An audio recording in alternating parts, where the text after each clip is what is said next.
Let me ask you something, and I want you to think about it before you actually answer. How much have you paid in rent over the last 3 years? Take a second and do the math.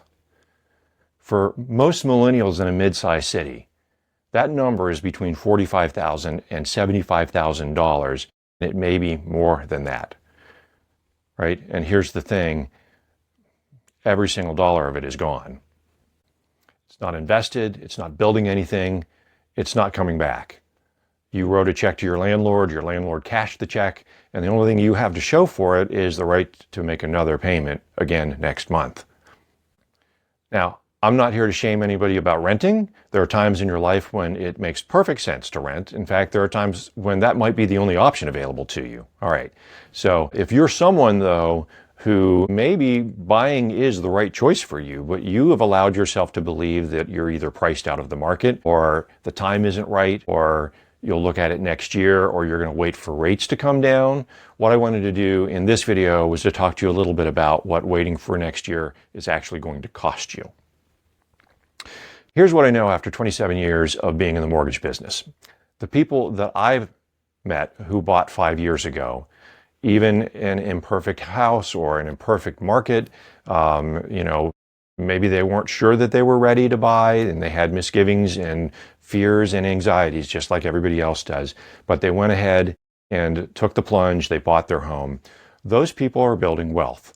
Over the course of 5 years, their house has gone up in value. They own an asset that's appreciating. So they're not doing anything special or anything fancy. They just mail their monthly payments in every month. And over the course of time, they are building equity in that asset that they own. On the other side of things, the folks that I spoke with 5 years ago who chose to wait, they're having a much different conversation with me, a more difficult conversation, because for two things. For one, their rent is higher now than it was when we spoke 5 years ago. And number two, they're no closer to buying a home than they were 5 years ago in many cases. And the difference now is that they're out $75,000 to $100,000 in rent payments that they made over those 5 years.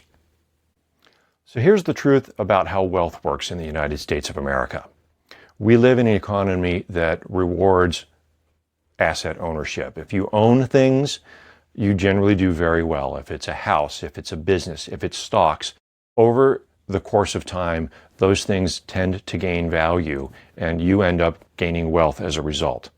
If you're a renter and not an owner, you're on the other side of the math. Then every month when you mail your rent payment in, you're getting poorer and your landlord is getting richer, not only because of the income stream that you're paying him, but also because he owns the asset that you're living in that's appreciating in value.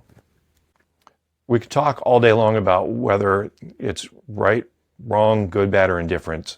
It doesn't matter. No conspiracy here. It's just math, right? Now, listen, can everybody buy a home? Of course not. There are some people that, whether it's because their credit's not where it needs to be or their life situation isn't right, maybe they just don't know where they're going to be living in the country or in the world in the next couple of years, and buying a home just doesn't make sense. I totally get that. But here's the thing, there's a group of people for whom ownership is the right answer, and many of them don't believe that they're capable of owning a home or that they would ever qualify, and they're just not informed that, in fact, maybe they can.